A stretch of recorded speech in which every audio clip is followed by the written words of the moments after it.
Question कह रहा है एक्सरसाइज 2.2 एनसीईआरटी का सवाल दूसरा का पहला है। कह रहा है द्विघात बहुपद ज्ञात कीजिए जिसके शून्यकों का योग और गुणनफल क्रम से दी गई है। तो आपको द्विघात बहुपद बताना है।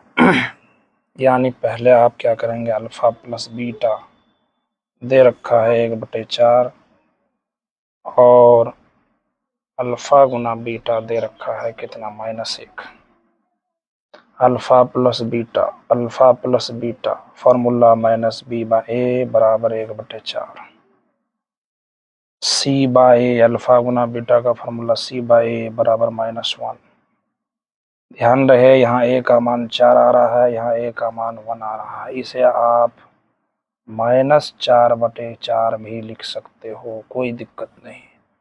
a बराबर कितना हो गया 4, b बराबर कितना हो गया,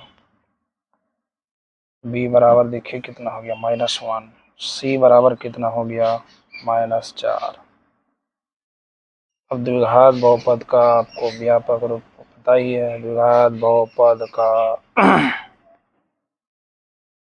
व्यापक रूप ax² plus bx plus c। a का मान 4 रखिए,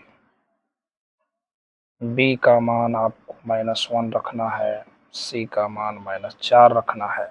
इसे आप हल करें, 4x² -x प्लस इंटू -4, यही आपका क्या हो गया, द्विघात बहुपद हो गया। अगला सवाल, अगला मैं दूसरा ले रहा हूँ। अल्फा प्लस बीटा दे रखा है √2, अल्फा बीटा दे रखा है 1/3। अल्फा बीटा का फॉर्मूला होता है -b/a बराबर √2, इसका होता है c/a बराबर 1/3। इसके नीचे कुछ नहीं है तो 1। इस सवाल को भी आप कैसे बनाएंगे, देखिए आपको a बराबर 3 लाना है। आप क्या करें, यहाँ पर आप 3 से गुना कर दें, यहाँ पर आप 1 से गुना कर दें, ठीक है। यहाँ पर आपने 3 से गुना किया है तो यहाँ भी आपको 3 से ही गुना करना होगा। ऊपर भी, नीचे 3 से गुना किया तो ऊपर भी आपको 3 से ही गुना करना होगा। यानी a बराबर कितना हो गया 3, b बराबर -3√2, c बराबर कितना हो गया भाई 1।